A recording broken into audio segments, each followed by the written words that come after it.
Have you ever heard of spirit babies? A spirit baby is a soul who is in that stage of waiting to incarnate on this planet.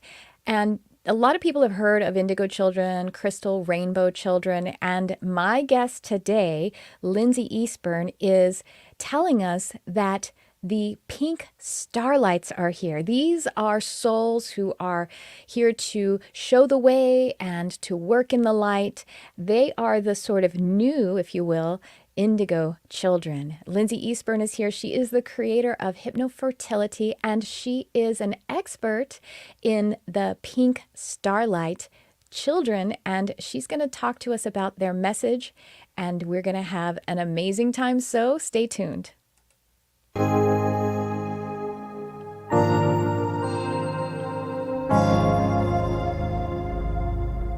Hello and welcome to the Charmed Life podcast.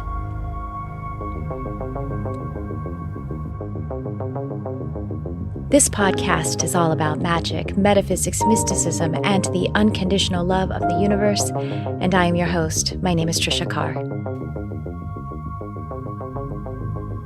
Welcome, welcome, welcome to this episode. It's going to be so beautiful. I'm very excited to connect with my guest. Before I welcome my guest on, I just want to mention a couple of things to you. My public service announcement about the Balam Foundation.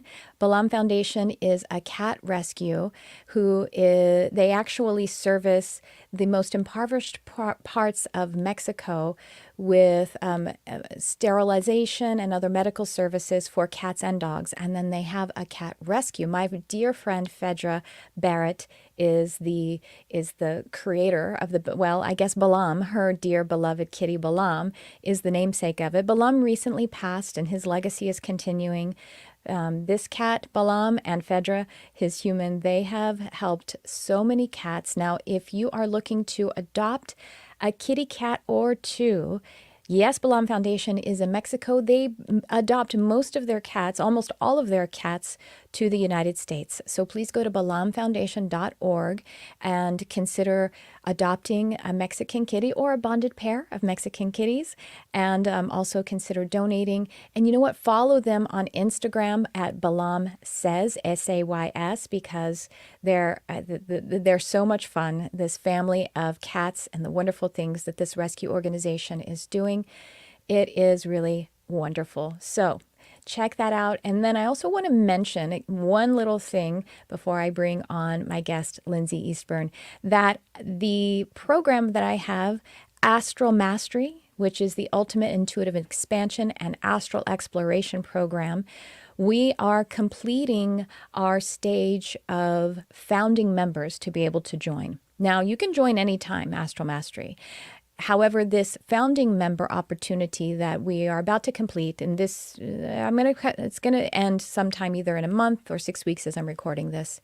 A founding member gets to have access to the program, including joining all of the live coaching and live classes, as long as it's being offered, as long as it's on the internet. As a founding member of Astral Mastery, you will have access to this as a coaching and spiritual development program. Astral Mastery is the ultimate intuitive expansion program, helping you to open and expand your intuitive gifts, but also, as the name implies, astral exploration, to bring on advanced intuitive experiential skills such as astral projection, self-initiated astral projection, lucid dreaming, telepathy, remote viewing. And really, it honestly is the way that we're going to be preparing for first contact with our benevolent star brothers and sisters. You know, if you have that sense that you are a Pleiadian or you're an Arcturian, and if you're excited about this new era, this new golden era that we all seem to be very aware we're entering into, then you are welcome to come to Astral Mastery, either in the full coaching or the live class option. Check out the page there and you'll find the way that is just right for you. So without further delay, I'm really excited to bring on with me. I'm so excited to talk to you about all of the things. Lynsi Eastburn, she is the creator of HypnoFertility and expert on the Pink StarLights. Welcome, Lynsi. Thank you so much for being here. Hi, Tricia. Thank you so much for having me. I'm so excited to be here. I don't know if you know this about what I do. I'm actually a certified clinical hypnotherapist. So we have the hypnosis thing in common here.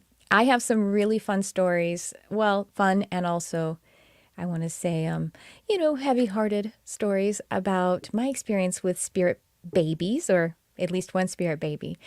But before I share my story, I want to hear about yours. Would you like to tell us, where do you want to start? Do you want to start with hypnofertility? You want to start to talk about the Pink StarLights? And also, I'm so excited. I get chattery when I'm excited, but I promise I'll be quiet in a second.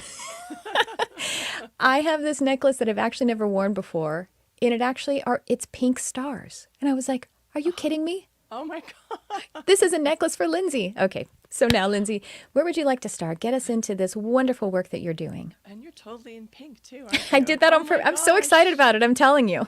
That's so funny. Oh my goodness. It's so funny every time I sort of turn it over to them and say, where are we going today? Let's just talk. And what do you want to talk about? Because I feel like I'm sort of their master, that they have me speaking for them.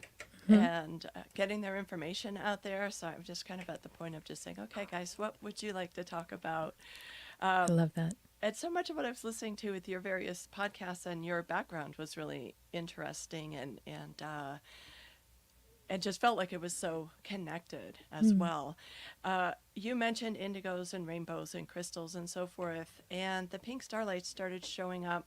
It's not like they haven't been coming through for a while, but really more in a, hey, look at me, I need you to know about me, I need you to know about my mission or my purpose, around 2016, at least that they gave me a name. So I've been working with HypnoFertility. I actually created it because years ago, when I had my general hypnosis practice, women were coming in and asking, all of a sudden, can you help me get pregnant? Would this work for that? Because there was no such thing as fertility hypnosis per se as a thing. Like, as you know, as a hypnotherapist, you can work with what comes into your office, but there wasn't any training. There wasn't, it didn't, hypnobirthing and things like that people were aware of, but not fertility. And all of a sudden they started coming in, and so I just started working with them. And women had been told in a lot of cases that they had less than 1% chance of ever having a baby. Wow. And all of a sudden they were either getting pregnant, or they were able to go back to the clinics. Now, this is, right around 2000. So the technology has changed significantly in 24 years, right? And at that time, they looked at only certain things, and they thought certain things were a certain way, and they would even tell clients, you're not a candidate for IVF. Wow. I don't hear that very much anymore, if at all. When I think about it. Yeah. But I used to hear that a lot.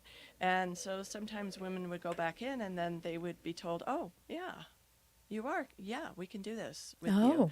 Or these babies were showing up, women were getting pregnant. And it's always been a thing for me. I love babies. And even when I was a kid, I used to be concerned that women who wanted babies wouldn't be able to have them.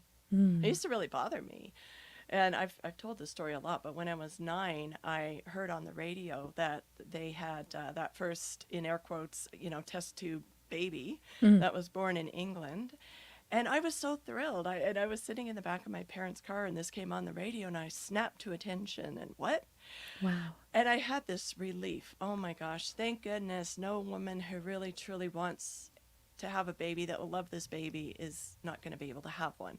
It didn't quite work out that way with IVF. It wasn't as magical, and it wasn't 100% like it kind of sounded to me at that time, but it really mattered a lot to me. So that's sort of where I can jump around a bit when I talk about how it got started, because it didn't happen in a linear fashion. Right. I like, being a mother. Right. Throughout the is not linear, right? Being a parent at all is not linear. So the Pink StarLight children, they started to incarnate around 2016. Is that what you? And that's when you got the name for it, or at least as they started to come in, more frequently, or more of them. So it's kind of like with the Indigos, they talk about them sort of showing up in the 60s. Right, right. But then there But was a bigger yeah, emergence of a population of them coming through. Yeah. right. There Uh-huh. was, yeah, exactly. And that's what I worked with spirit babies all along. So even when I started, doing my hypnotherapy and people would come in, and what they said, which really struck me, was they told me I can't have a baby, but I Yeah. know that there's a baby there. And I just always said, yeah, okay, I believe you. Yeah. Absolutely. And I always did. And I've said to this day, if I would put my money on a woman who feels and knows that there's a baby there over Right. anything else. Yeah. It's just, we know that. We do. There are babies, whether they're in spirit form or energy form, or whether they're here, where we can physically hold them, but they're still our babies. And so we know, and we don't fit into, numbers and treatments and things like that. They talk about exceptions to the rules and, things like that, but I don't tune into that at all. Yeah. So I just, yeah. So the Pink StarLights around 2016. So at first I was just working with spirit babies. It didn't matter to me what they were. It just, for me, labels don't really matter. And so whoever it was, it didn't matter to me. I didn't have to look into that. I just could tune into them and help bring them through. And I learned that was basically my job, if you will, was to help bring them through. Yeah. So there's a lot of readers of people that talk to them, connect with them in different ways, but mine is more to tune into them and help bring them through, help with that alignment. But then they started to come to me and give me more and more messages. And in 2016 is when they said, okay, we're the Pink StarLights. At first they didn't give me the name, but they said, okay, you have to pay attention to us. We need to talk to you. We need to talk to the world. We need you to get us out there. And we have our own name. We're our own, I don't know, cohort, for lack of a better term. Wave. And, Our own and wave of children, they tend to absolutely call them. their own Yeah. wave. Exactly. And so then I did get the Pink StarLight name in meditation and working with clients. It came through that that's what they wanted to be called. And they chose pink for unconditional love and high level love, really high frequency love. And starlight, just the most brilliant light. Such brilliant light. And they do tend to have an angelic sense about them and almost a glow, I guess you could say. Sometimes you know how it is. It's hard to express this in words. It's you're experiencing it and feeling it. But yeah, so that's when and then they downloaded this book to me and they said, okay, here's this book we want you to write. Get it out there. Get our information out there. Waiting in the Wings, Introducing the Pink StarLights. Gave me the title, whole thing. Beautiful. Get us out there, introduce us. And then they download the book to me, but then they start fussing with the book and changing things up. So it took me 4 years to get the book out. Good luck, parents who are bringing through those fussy starlights. When they turn 14, you're going to hear about it. I know. Oh, I'm hearing about it. I do have some that are, a little bit older than from 2016, just getting into double digits, So, and like I said, it's almost like you look at them in hindsight and say, oh, yeah, okay, Pink StarLight, but they just weren't concerned. It didn't really matter to them at that point about what we called them. Sure, yeah. So, it was funny. And then I said to them, because I had written 2 other books on hypnofertility and then on spirit babies. And then I said, okay, I will get your information out there, but you have to let me publish this book and you can't keep adding to it. Like, I will write you another book if you want, but please let me get this one done. Right. Because they are, that's how it is. The human being and the spirit guide of any kind relationship is we do as the human being, we have to anchor the physical reality and the necessity of it. It's something that when I'm training people to open their intuitive abilities, it's like, listen, you need to set business. I always call it the business hours. Like they aren't allowed to knock on your door while you're sleeping. And it's not their job to know what your physical life is supposed to flow like. If your boundaries are down, then if you don't have walls on your house, they're going to come in and say hello. Yeah. It's your job to say the book needs to finish and needs to get out.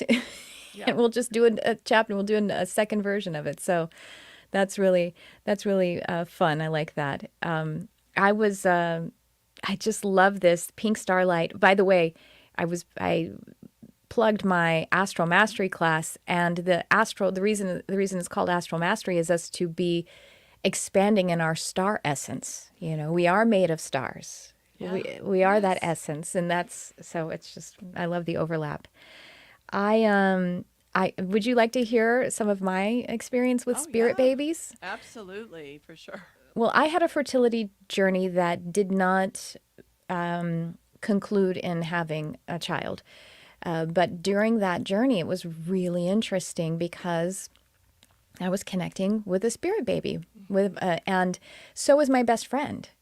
And so it was really fascinating because two things happened. I was connecting, and my husband and I had given her a name, and I'm not going to share that name literally, but Yeah. it was a botanical name, and I'll just use like chrysanthemum, which is like Okay. an unusual name to name a child, and it was Right. an homage to both our mothers have the same middle name. So imagine both our mothers have the name Chris as a middle name or something. But so we were gonna name her Chrysanthemum, again, fake name, and call her something that was an unusual variation of that name too. So anyway, the I was connecting with her for a while, so was my best friend, and then suddenly I didn't feel her, like she had stepped back, and I was like, "That's really interesting."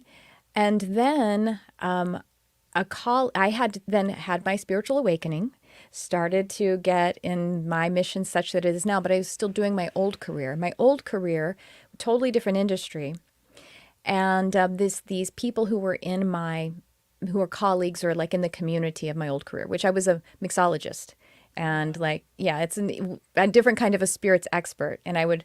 And one of the things Yes. that you would do is they would have these cocktail competitions where Hmm. mixologists would compete against one another, and it's just a silly little, event. So this couple who were both in the industry, the woman was in a cocktail competition, and she was like 8 months pregnant. And she was super cute bartending with like her cute little tank top on, and it was really sassy. And she won. And her partner, when he was celebrating her winning that, he said, "Oh, Chrysanthemum, you just don't even know how amazing your mom is. I can't wait for you to meet her." And I was like, I'm not like superstitious. I really try not to be in my spirituality, but I Right. felt it. By reading her name, I felt it. And I had, like I said, even told my best friend, I don't feel her anymore. Yeah. So I immediately even dropped in, and then I connected with her, and she said, "You've changed paths. And so this is where I'm going now. Yeah. And it's all okay." You know what I mean? It's okay. It was like, so to me, it seemed like I was sort of where she might be a spirit guide. I was her incarnation guide for a little bit. And it was always meant that we were going to, things are interesting. And so, yeah, I never shared that really with my husband because I didn't, also because there wasn't evidence to it yet. Hmm. But we kept trying. And we did some fertility stuff, and it just didn't happen for us in that way. And I'm fine with it. You know what I mean? I'm not like devastated. So it's a really kind of both and story for me. Yeah. How do you feel about that story? Have you Well, heard stories like that? it's interesting because as I was, and I told you I was having a few technical difficulties this morning, but the little girl came through, and I said, "Oh, you must be connected with Tricia, or maybe you're connected with someone, that's sort of energetically going to be there." But she definitely did come through. I Yeah. actually jotted it down. I'm a Capricorn. I always have Oh, I notes and love it. Yeah, I would pens, love and to hear whatever I you heard jotted from it her. down for her. But yeah, so it is really interesting because, as you know, life's not linear, and it's not just material world, Yeah, or, yeah. or world of solid is what I call it. Hmm. and and then they can work with us or be with us on so many different Yeah, levels as right. well. Hmm. It's really, it's almost, like I say, hard to put into words. Right. And Yeah. we can certainly have, in fact, that's part of the Pink Starlights have been asking me, if you will, or telling me to let people know. At first it was fertility focused because Hmm. that's what I did. For Yeah. I ended up creating HypnoFertility. That's what I became. I was specializing in fertility hypnosis. I became or began teaching it, and that's what I did for years and years and years. And the spirit babies were a part of it, and that it did start to expand or evolve even, so that they took, like, so it sort of switched more so that the art and science piece took a bit more of a backseat to them as opposed to more of the other way around. Yeah. And more recently, they've been saying, you've got to get our information out to a broader reach or broader scale of people. Right. The people that work with us, readers, light workers, grandparents, friends, aunts, uncles, teachers, librarians, people who are going to encounter us. And we need you to get our information out to them, because we're all raising. It's interesting because they are babies, they are children, so we are raising them in a sense, and then they're kind of raising us. And the raising almost has a double meaning, because we're raising vibration, raising that energy, and they're coming through with such incredible love right now and so much light right now. And they've even talked about there being a bottleneck almost, where there's so much love coming through, and we have that more dense energy here, that they want to assist in awakening. You talked about awakening, and awakening or opening light workers. Sometimes we're light workers and we're like dormant. Yeah. Or people are at a certain level, they're just starting to become aware, or maybe they've been, in the realm for 20 years, but this is the direction that is a part for them. You know what? I'm just realizing I did the math. This all happened in 2016. And I started this podcast in 2016. So because I chose, and we have free will, to get on my path as a way shower, she didn't need to do her job to wake me up, I guess. So maybe that's one interpretation we can think of it. Oh, for sure. Yeah. I mean, we could certainly get more into that, but that would that turns into something completely different. I don't want to, just often do that, but it is so funny how they come through, and they do come to help with the awakening for sure. And a lot of people that struggle with fertility, well, in fact, everybody, it is a struggle, and it's an initiation is how they put it. Yeah. It is a shaman's death. It is, getting through. I think it's the hardest thing that we could ever deal with as human beings, because it is difficult to deal with terminal illness and other things like that. But there's just multi-levels for the fertility, and it's a biological drive that's there. And some of us don't want to have babies, and that's great. That's fine. I love it when we know that, if people know that ahead of time. And, because some people bring babies in that's they didn't know until after they had them that they didn't want them. Right. Or they didn't want them, in the first place, but they felt like that was the thing you had to do, Sure. or stuff like that. So it's kind of, it's so funny. It's like all of a sudden, all this information is coming into my head. So pardon me if I sort of That's all right. I'm not We're here spacing for out, it. but you know what I Yeah, you no, do we're this, here for you know it. what I mean? Absolutely, yeah. The channeling is setting in, so sure. Exactly. So all of this, the initiation is really important to know about. And even people who are really, really far along their path, as far as they could be spiritual, teachers or practitioners, they still need to go to another level. They still need to open always. to The another awakening. level.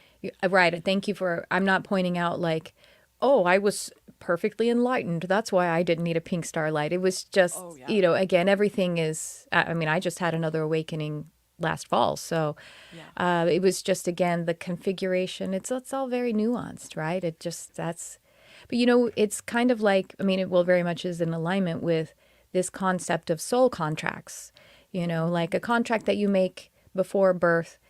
Those don't necessarily all have to come to, advancement. It may be that I make a soul contract with someone because I'm very sensitive and they need to learn how to be around sensitive people and I need to stand up for myself. And then, maybe we're going to maybe kind of put in a contract that maybe we'll date or something. But if I stand up to my father or my boss, maybe I'm not, that contract doesn't happen. And it doesn't mean, again, that that's because I'm perfect forever. It's just that was the way the contract was templated. Yeah, if we were enlightened, we wouldn't be here. So We- we're always exactly. going through layers. I get so tired of the onion metaphor, but it's so perfect I because we're know. going through layers and layers and layers and working with, I mean, that Pink StarLight, she's very much with you. I don't know if it's the same one you were tuned into, but she's very much here and present. I don't know if you want me to say that, but Yes, I it do. just is. Anything you're picking up on, and I love her. I love her always and forever and still. And yes, yeah, anything you're picking up on, I feel that that's who you're connecting with, and so yeah, whatever you're picking up on is perfectly welcome. She wanted to be on the show, which is just hilarious. And I sometimes say that they're bossy, and they'll start talking to people, especially I'll encounter people like you, and I'll do an interview or something, and then all of a sudden the Pink StarLights start. We kind of joke that they harass people sometimes. They're like, "Listen to me. We want you to do this and help us out over here." And they're amazing beings. They have so much. There's so much light and unconditional love that's coming in helping with that transition that we have going on to really heighten that energy. So there's a lot of, I don't know what you want to call it, chaos that's going on in the world in general right now. There always has been something, but there's a lot. There's more now. There is, and there's Okay. something that's really changing, and something in a sense is crashing, and that is a good thing. Yeah. It just doesn't always feel like that. But old paradigms are being shifted, being released, being just gone. Yeah. They are. It's happening. It doesn't feel like it. People are freaked out. People are frightened. We have too much information in a sense because social media and all of that. We know too much, and we're not here to process everything. All of that. Yeah. We have our contract, as you said, and several of those, and I call it journeys within the journey. We have our life's journey, but fertility is not the only journey. And when women especially are struggling with infertility, they tend to feel like that's what they are. Yeah. Like, this is my journey. This is my life. This is what I am. And it's not that. It is a journey within the journey. But as I started to say, I don't think I finished that thought, was that they, okay, I think I am not supposed to say this because every time I try to, they take it out of my head. Oh, interesting. That is the second time it popped in. I went to say it, popped out. Okay, so if that information, listen, guys, you got everybody, on a little cliffhanger here. So if you want to bring that back to me, I would appreciate that. Oh, you know what? I forgot to tell the audience. Please say hello if you're here and if you have anything you want to share. Hi, Lauren. Nice to see you. Let us know where you are. If you have anything you want to share or ask, we're available to that as well. So welcome everybody who's on the live with us. So can I learn more about, tell us more about how you actually work with clients. You're doing like hypnotherapy related around fertility. Do you also bring through messages to help them to be able to connect? Do you connect them with that energy as well? I definitely connect them with the energy. I don't read them the same as somebody who's calls themselves, let's say, a spirit baby reader. Okay. Not quite the same way. I'll start working with, they're really adamant that it's almost like my job is to help bring them through, not just to talk to them. Right. Bring them all the way through to incarnation. Yes, to help them to come You're a through. spirit doula. Yes, I have been called a spiritual midwife for sure. Yes. I'm a doula. That's good. Yeah, and so they'll talk to me. I will start connecting with them. Usually someone will call in and they'll make an appointment, or they'll even inquire, and the baby will start to pop in and give me information. But I also work with hypnosis because it's the mind-body-spirit balance that's part of this. And as I work with them, with the client in hypnosis, the babies will often chatter and chirp in some information. And I see them most of the time, I see them as light, as little sparkles almost. But I can I sort of read them in my head, if that makes any sense. I know I've heard people where they talk about, this little child and they look like this and, they have freckles or they have dark skin or whatever it is, they're 7 or things. I don't get it that way typically. I will sometimes get names. I will sometimes get other information, but more or less their focus with me is getting them here. Yeah. You got to help us get here. And part of that is the light opening. And that's where they were at with, you're working with fertility, you're helping women to get, to get pregnant, to bring us through and to parent. But there's more of us and we need more support. Right. Okay, I'm jotting this down right now because they just gave it back to me and I'm putting a keyword here for myself. Okay, I'm telling them right now. It is the most difficult journey because it is biological, it's emotional, it's energetic, it's spiritual. There's so many ways that this comes at you almost with the fertility. And there's pressure, and then women are so good at taking responsibility for things and for berating themselves and, really in a lot of ways re-traumatizing themselves because most of us have been through some form of trauma, some more than others, but the whole fertility journey can really cause a lot of trauma or re-traumatize. It's physical, it's painful on every level, to some extent. So there's so much of that going on. That's why I feel, and then the other thing about it is people aren't necessarily sympathetic. Unless you've dealt with it, unless you happen to care a lot about people having babies and families, it's very dismissive coming from other people a lot. Oh, well, you can have another baby. Oh, well, you weren't supposed to have a baby. Oh, well, it's, they don't get it. They don't know how to hold that gravity of what it's like. Yeah. And ideally, I don't think this is typical. I hope not. But you don't say to someone who says they've gotten a diagnosis, of cancer or a terminal illness, oh, well, I guess God doesn't want you to live anymore. Right. You just don't dismiss that. But with fertility, people do. Oh, well, or then you get this, just relax. All you got to do is relax, just relax. Oh, go adopt and you'll get a baby. It's not to say some of these things don't happen, but it's not helpful. Right. And so it's very lonely in so many cases going through, this whole fertility process. And the funny thing is sometimes they show up in a different way. There's often a fear, though, with people, women especially, will be really attached to how they want it to be. Yes. I know. This baby. Right. It's trying to control. This time. Yeah. Yeah, control. Absolutely. I want 3. They're 3 years apart. A girl, a boy, a girl, whatever it's going to be. And then it doesn't happen that way. And then they're afraid, well, what if it turns out that the baby's not going to come through, or what if this happens? But that's where the surrender piece comes in. Absolutely. Yes. And it's a balance, as I call it, intention and surrender. So you intend to have a baby, and then you do everything that you can. You make your choices. Not that you do everything, but you do everything that fits for you, even in exploring. And even if you think you should do this and that, and then you come to find out that one of those things isn't appropriate, you make those changes. But you surrender to the universe because, there is so much more that's happening there. And it's really on the other side of it that it just makes sense.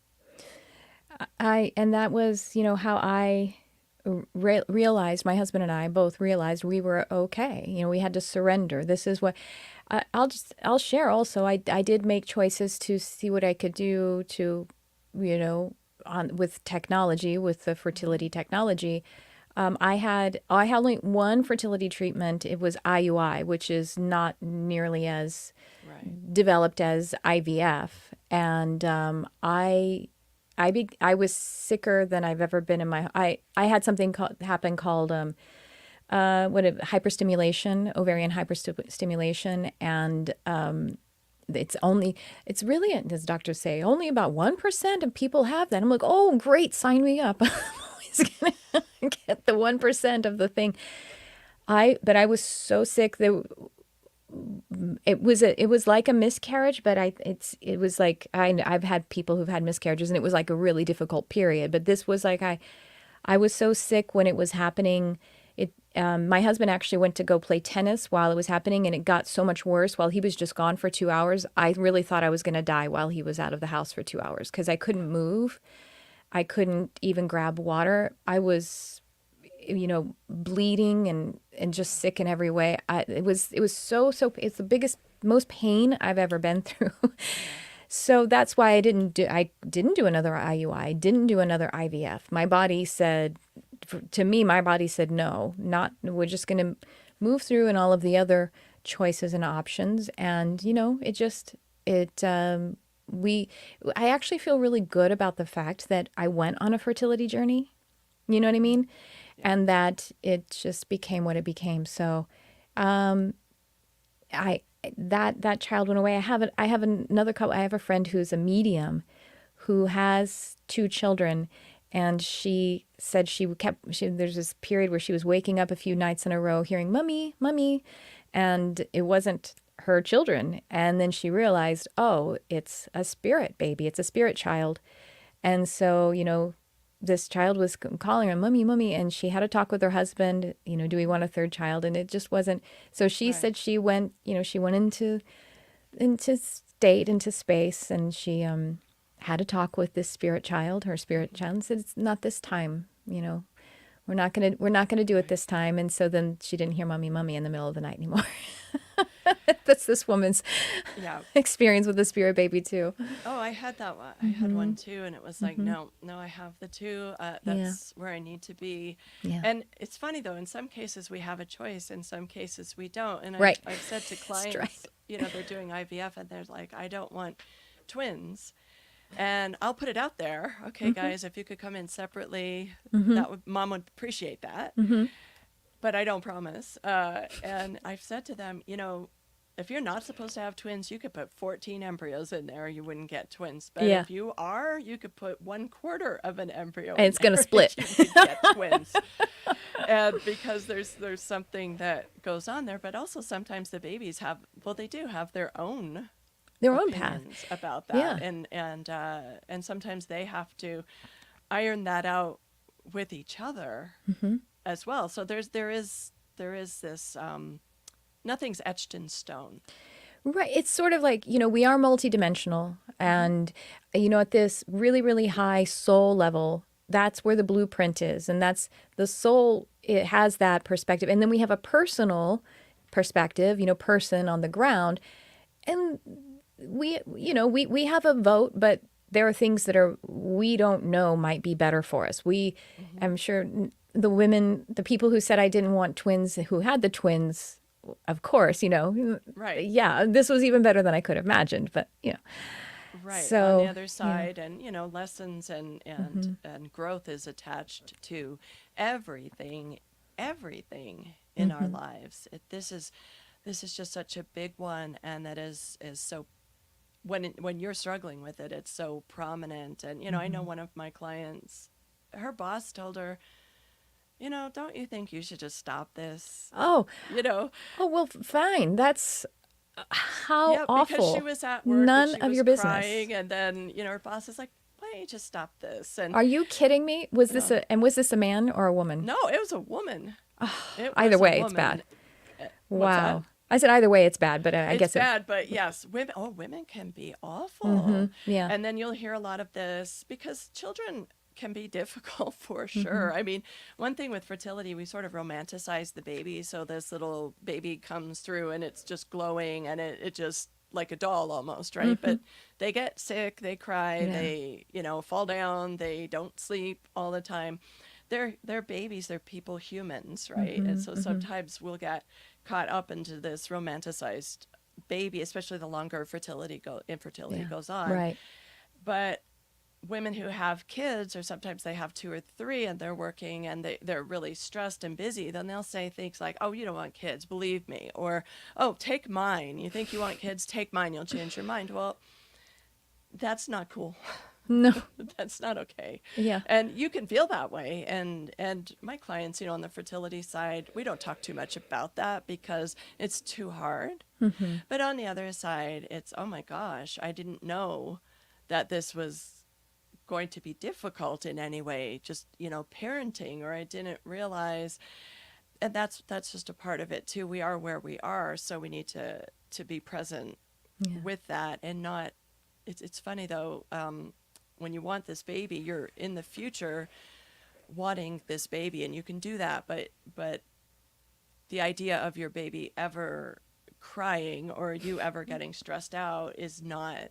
It's not really something that like I've heard people say, I will have 12 children, all in a row, all at once. It doesn't matter, and I don't care if my baby cries 24/7 for the first 6 months. And it's like, oh no, you'll care.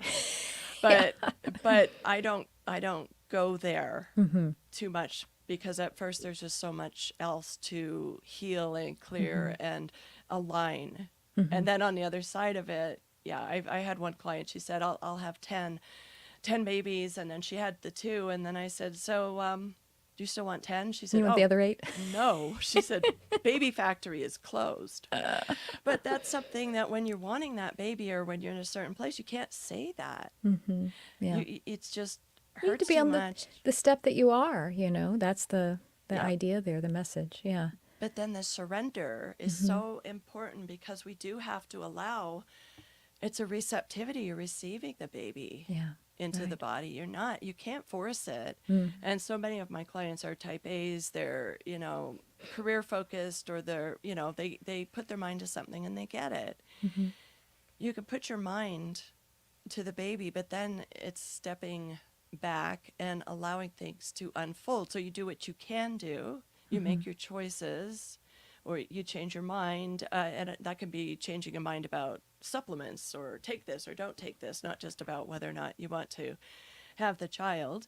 And that one client, that her boss told her, why don't you just stop it? She went to 3 different clinics, had several rounds of IVF, and when all was said and done, had 2 babies naturally. No. They Oh, showed up. wonderful. Yeah, they That's showed up. beautiful. And she had all sorts of issues, diagnoses. It wasn't, unexplained is a whole other interesting thing, but she had a lot going on. So it would have put her in a category of really having that less than 1% chance, as the doctors would say. And then she had the 2 of them. And part of that was the shift to divine feminine, Yeah. the Yeah. shift to opening on a different level. Mm-hmm. There Yeah. was just so much that was there. Speaking of surrender, one of my dear friends, do you know about human design? Have you heard of human design? No. I don't Okay, think so. it's a modality that it's based on astrology, I Ching, Kabbalah, chakra system, and quantum physics. And you get a chart, you get a birth chart, kind of wow. like with the natal chart in astrology.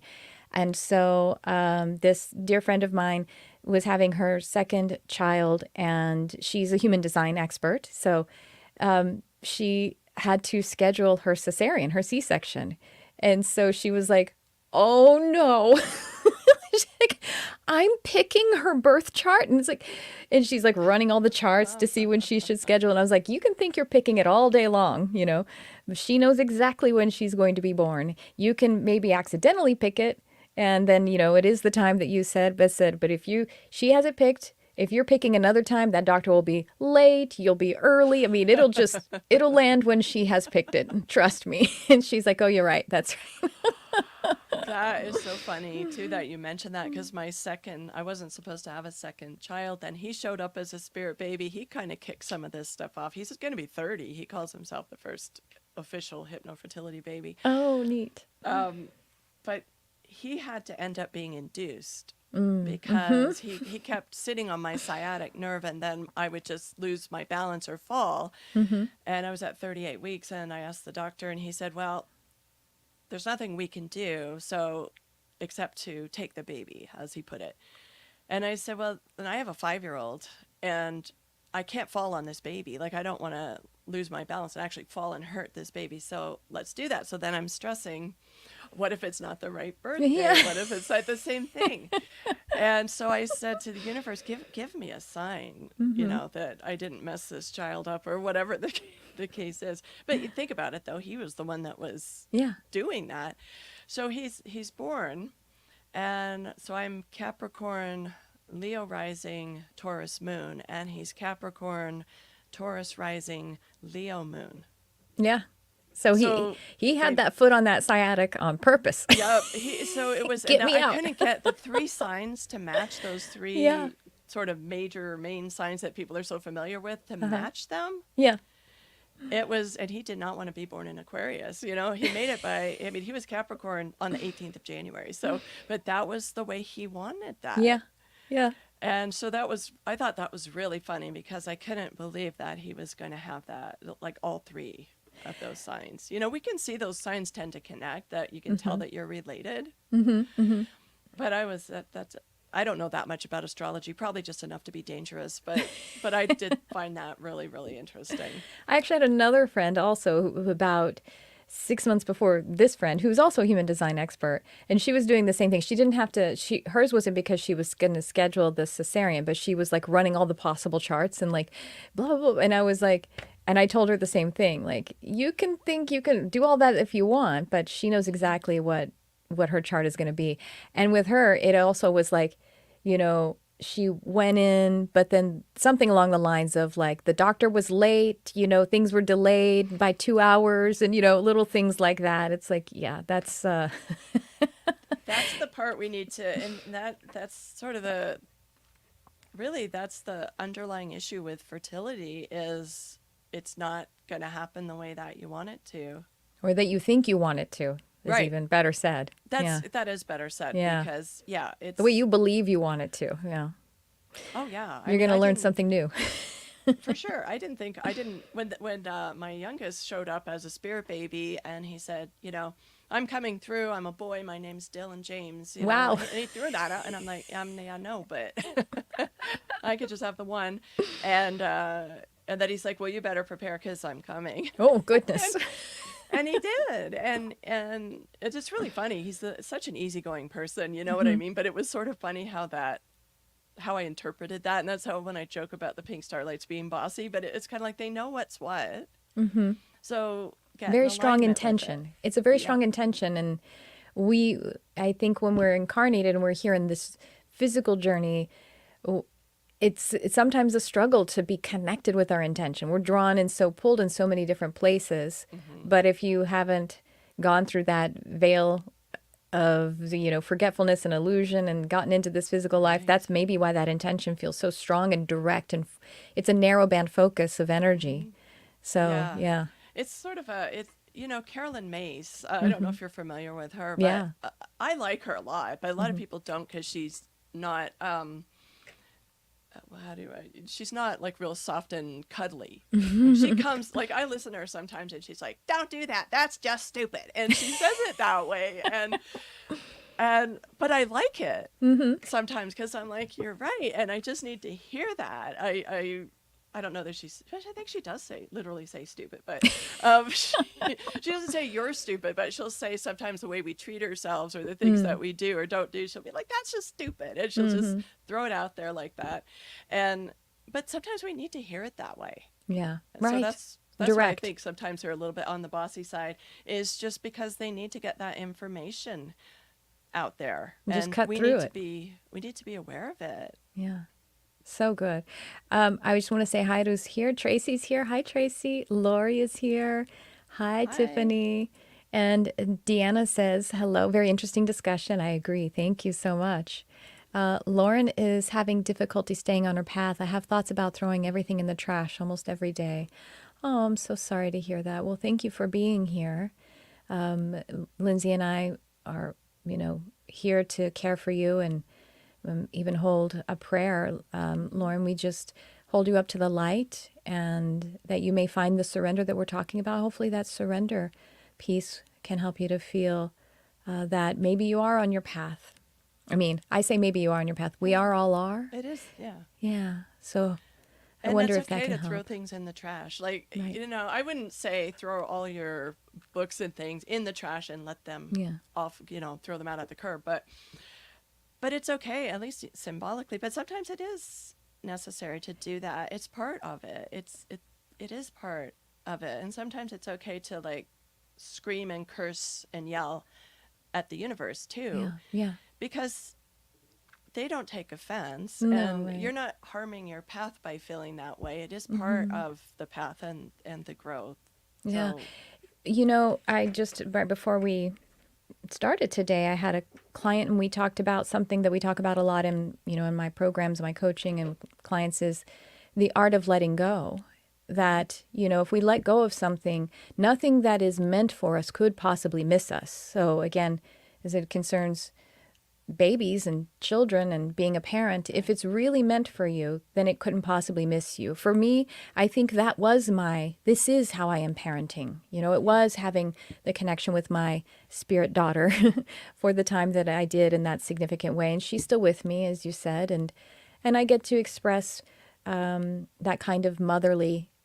I have actually clients and students, even ones who are older than me, say like, "You're like a mother to me," or like a mother to us, Yeah. and that is how gratifying, what an honor to feel that way. And of course, I have animals. I'm an animal person, and that's definitely that guardianship relationship, powerful, significant. Oh, So absolutely. yeah, And you have that matriarch energy, which is thank you. I which is appreciate really that. huge. And with that shift, it makes a lot of sense too.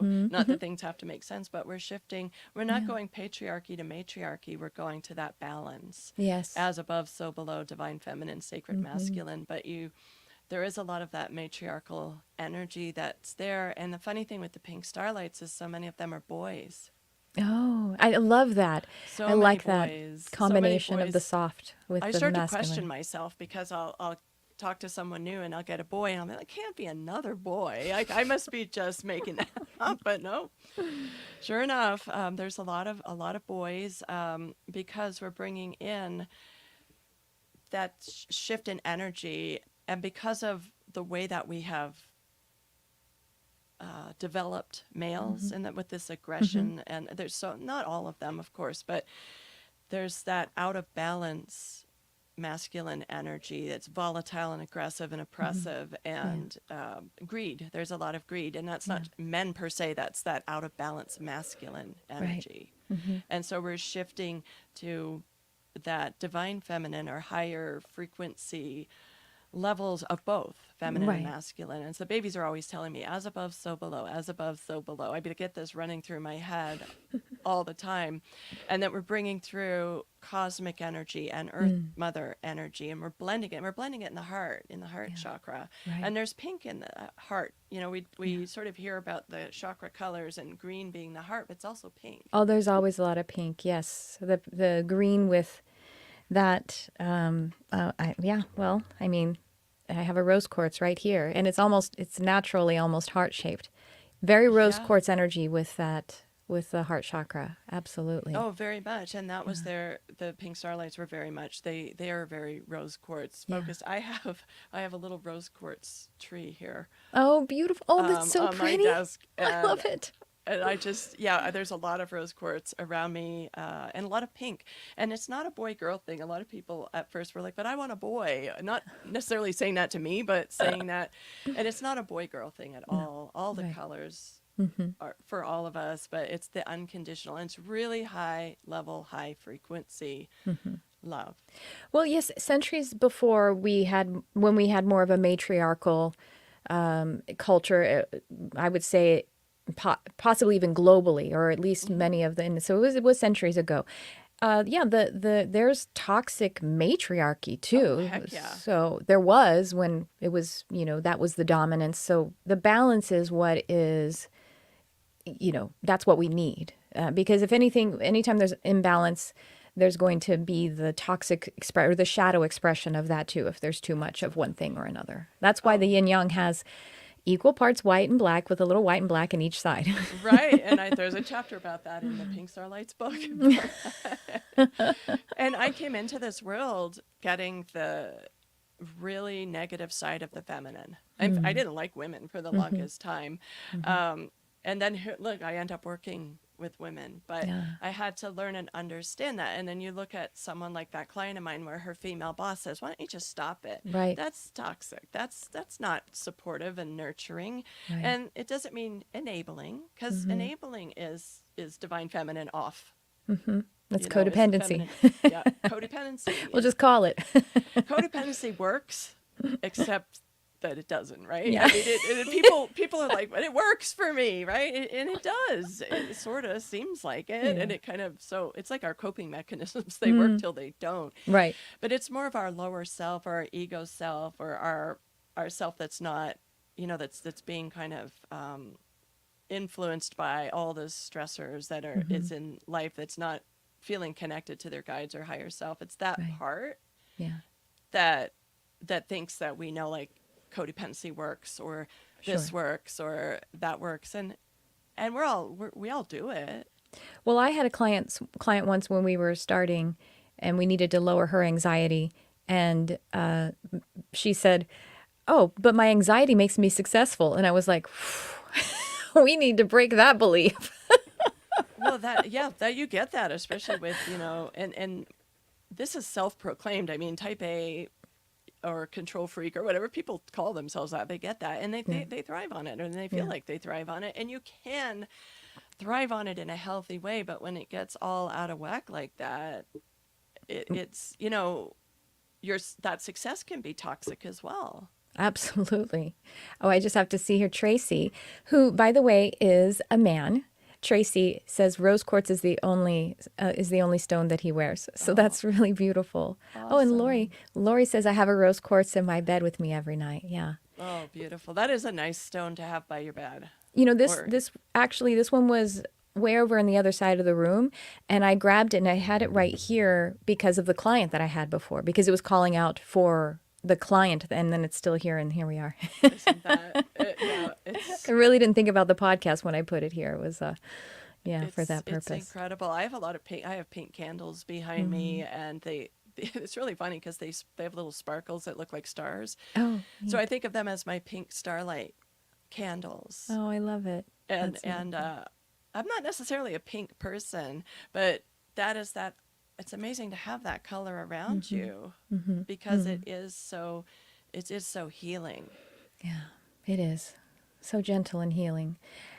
You, Lynsi, you gave me a message from my spirit baby, and I thank you for that. Is there anything I can support you on? Is there anything you want me to tap in about? Because, I'm an animal communicator and intuitive and a channel and all of that too. Right, and yet another synchronicity, but my beautiful, sweet dog transitioned on Tuesday. She crossed the Rainbow Bridge, or however you want to put that, but it's very raw. I've been crying for days, and I know that it needed to happen, and I get all of that, but it still hurts. It hurts. Yeah. What's her name? Pie Wacket. Pie Wacket? Or Pie for short. Pie? P-Y? P-Y-E. Yeah, she was named after, there's a movie from the 1950s called Bell, Book, and Candle. And there's a cat, actually, called Pie Wacket. There's a witch in the movie, and the cat is her familiar. And we just thought it was the coolest name. And I always try to name my dogs either literary or goddess. I love it. But Pie didn't fit with any. We're going through Athena and Isis and Hecate and this one and that one. It just didn't seem to fit. So she got a cat's name. I like it. So she got, and the funny thing, my other dog picked her, Scout, that went ahead of her. She sent her to us. And I hear this, my husband and I are walking our other dog that night that we came up with her name. Or was she there? Yeah, she must have been there. Walking the both of them. Anyway, and then I hear my other dog, Scout, say, I like pie, because she loved coconut cream pie. And I'm saying to my husband, I'm going, well, I don't know. It feels like Pie Wacket is it. And, Scout sent her. And then all of a sudden, Scout's just like, I like pie. I just hear her little voice. So that was it. That's how Pie okay. got to be Pie. So I have a spirit dog who helps me with readings. And is Scout a girl or boy? A girl. Her name is Scout, this dog. I tell you.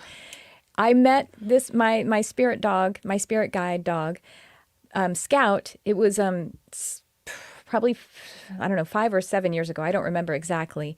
I was pulling into my house and on parking on the street at night, and I saw a dog. I had my back. I was in reverse, and I had my reverse camera. I could see it was going very slowly, but this dog ran right behind me, and I was like, "Oh!" And I wasn't anywhere near hitting the dog because I was going so slowly. But a dog isn't supposed to. They're not like cats. They're not supposed to be unattended. So, Right. parked my car, left my lights on so I could see around. There was no dog. There was no dog anywhere. And I was like, oh, okay, So, and was really fast. So that's how I could, my physical eyes thought I was picking up on a physical dog because it was like a quick light movement thing. And so I just stopped and I tapped in, and she revealed herself as wanting to help me and be a guide in my animal communication and animal healing. And the name she gave me was Scout, and she still works with me. And she's a little black, medium-sized dog, almost like a collie size, but very mutt-looking, is the way she comes across. So that's really amazing. Scout crossed the Rainbow Bridge in 2018, so 6 years ago. What? What did she look like? But she was white with, she's sort of a cattle dog mix and a lot of like sort of brownish colored spots on her. But her BFF was a black sort of lab mix. Wow. And so he stayed a couple more years after she left. And so Pi came in to be his friend. Oh. And so, what was his name? Or what is his Boo. name? His name is Boo Radley. I love that. And Scout. So they got their names from To Kill a Mockingbird. Right, yeah. Oh, I love that. That's so great. Okay, so Pi, and what was her coloring? What is her coloring? Is she in the light brown area, or blonde? Blonde, brown? They called her Fawn. Fawn, yeah. I'm like color, blonde, brown. Okay, yeah. So I'm getting a picture of her then. So I'm glad I said it before I let you answer so that I could I know. get I wish that I would have evidence. said that about your girl first too. Oh, right. That's okay. No, yeah. Okay. Yeah, no, she's with you. So here's the thing. Animals, their transition process is, or can be at least, quicker than humans in the sense that, when we cross over, we need a lot more time before before that connection but that presence is made. Animals can go, what they do when they pass, they actually go into the earth to the Gaia portal to get a reset, pretty much of the human energy, all the crap we get up to. You're like, yeah, can I go there too? Yeah. And then they cross over. But she, in the sense of, she wasn't her in a spirit sense and in an astral sense she's telling me 11 hours after her passing, she was boom right back there with you, and curling around your legs, around like your knees and your legs there, snuggling up to you, and that she's taking the charge of well, she's saying, I'm just going to be in charge of all of the doggies on the other side. So she's heading up Scout, you know what I mean, and they're going to be, and Boo is passed as well, right? Yeah. Mm-hmm. So, yeah, she's like, I'm in charge of all of them now. I know they were older than me, but I'm in charge of them now. And she just wants to give you those soft little kisses on your face. Aww. And you feel her in your heart. Of course, I know you know this, but she really says, while I have like a spirit presence in the house and walking beside you on the walks that we used to take, and then, she said she used to, did you let her off leash? Could you go to some area and let her off leash? We would take them. She was very stubborn. She was going to go where she wanted to go. So we would take them to special places so she could get off leash and not get anywhere that, she could get into trouble. Yeah. So she thinks, that she loves that she had that special. I mean, you guys had to really arrange things so that she could go off leash. And so when you go there, you're having that very special arranged time to be together. And then, she will continue to help you in all of the ways that she's like, my stubborn streak is going to be a benefit to, because I will go after and call like other dogs work for me now. So I will call them and I'll have them do the jobs and bring you what you need. And, she can go just like, how a dog can be really, they're so brilliant in being able to smell bleach inside a, camper, they can smell cancer and things like that. Yeah. She'll sniff out what you need, and she doesn't even have to do it all on her own. From the spirit side, she has her crew that's going to be doing a lot of the work too. So She sounds so Pink StarLight too, because yeah. she's so sweet and she had the biggest heart. Yeah. And everyone that met her just was like, she's the sweetest dog ever. She's Yeah. a pit bull staffy mix, so Oh. people would be a bit scared of her to look at her. And then she was just like amazing to them. But she does sound kind of, and it's funny because that you mentioned when you said that, it made me think of Pink StarLights, because I had another client that I did a Pink StarLight attunement with. And in her attunement, the Pink StarLights told her that her dog was a Pink StarLight. Yeah. And so that was something interesting to learn. And we're always learning. Yeah. Well, that's what I was seeing, like how she helps you. I see her coming in and bringing working with or being with this Pink StarLight children. I see her being involved in that in a significant way now that she is freed to be fully her spiritual self. That's where, she's going to be in your work that way. And it just adds so much to your work, of course. And she'll facilitate the attunements and bring comfort to the children too. Yeah. And help them to, she has the experience, like give them some of that. She'll facilitate the attunement for them as they're coming over. Yeah, I know you give attunements to the parents. And so she'll help to bridge that and hold the attunement on the other side with the actual children. So you'll work together as a medium.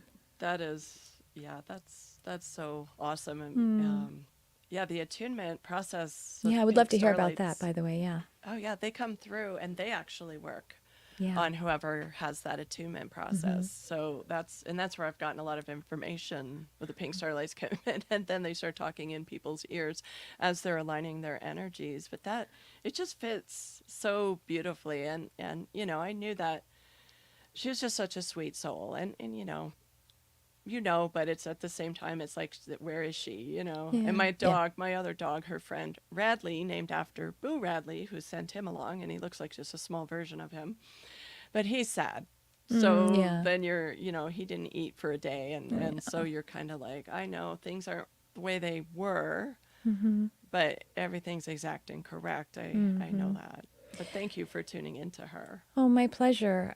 When are you thinking you're going to get another dog? Because Radley feels like, Alpha's not really my jam. I'd really like to be the little brother, even though you'll probably get a dog. You possibly will get a dog that's younger than him. He still wants to be a little bit more of the beta, a little bit more of the kind It's of so like funny that you say chill that, one. because we say that Pi adopted Radley. Yeah. This happened during COVID, and I was crying. Oh my gosh, I'm such a crier when it comes to my animals. But Yeah.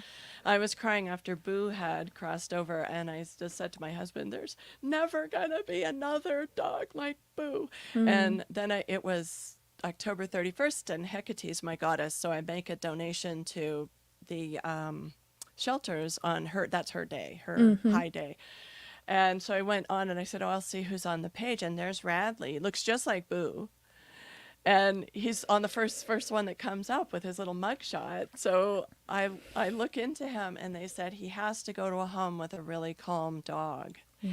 And so even though this was at the time where 300 applications per dog, Radley, so we took Pie Wacket in, and she's got the approval for us to get him. So you are so right about him, little mister. And we were wondering, how's he going to do as an only dog? If I don't see us having just the one dog. Right.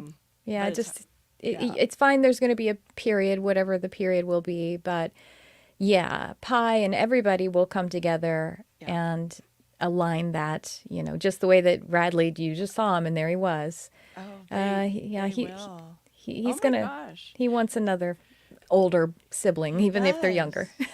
Well, you reminded me too that Pie Wacket came through a client, and the day that this client came in, we were talking, it was her first session, and she said that she took pictures at the various animal shelters for dogs. And I said to her, I said, "Oh, we've been trying to find our baby. We're trying to let our dog find us, but I just wish that we could find a pit bull." Mm. And she says to me, she said, "I just said to my husband last night, I wish somebody would say, I just want to adopt a pit bull." Because they're always the ones that, they're so amazing, Oh, but I they're the love ones them. with Yeah. all this misunderstanding, and the shelters are usually full of them. So Hmm. she says, "I know a pit bull who's in foster care. And the foster Hmm. people have to go to Europe or are going to Europe, and she needs foster care for 4 weeks. So I could set you up, and then you could see how that goes." And Yeah. we went to meet a couple other dogs, and my Boo didn't get along so well with, he was very picky. Mm. So that wasn't flying. He's just like, I know my Yep. sister is there somewhere. This isn't my sister. Yep. And so we got her. So I knew that my client would get pregnant. Right. I knew it because I said, "She's here to bring my baby." Yeah. And so we call her Paiwaka's dog mother, her fairy Oh, dog mother. yeah. And so yeah, so Oh. that fits so much with the Pink Starlight Can stuff. I Oh my gosh. tell you another funny synchronicity? I've had one dog guest on my podcast, and the I've had the podcast since 2016. I've had one dog guest. I mean, his humans came with him, but and he is Mo, the screaming staffy. He's a staffy.